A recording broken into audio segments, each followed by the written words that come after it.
So once the deck had been assembled, it was time to go ahead and get the 8x8 pool structure ready to be covered and lined. First off with carpet to be able to protect not only the pool liner that we were going to put in, which was our first cover, but also to give the actors a little bit of cushioning when they were standing or kneeling inside the pool. So on top of the carpet, we put a 7-foot square custom-made in-ground pool liner that was created for us by a company in New Jersey, and installing that then led us to put the finished liner in, which was a rubber EPDM liner. It was a 15 by 15 square piece of pond liner. And we decided that the most efficient way to be able to not cut this material to strengthen the corners was to actually hospital fold the corners, which was a challenge dealing with such a small piece of rubber, but once we had figured out the first corner, we then worked our way around.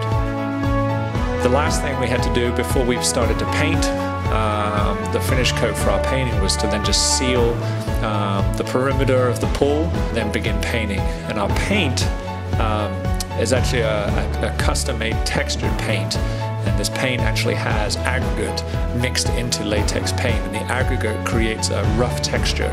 because a majority of our actors are actually barefoot, and between the actors getting in and out of the pool we were concerned about slipping. So what I went ahead and did was I got a paint mixed up that had aggregate mixed in, and when it was then laid onto the deck,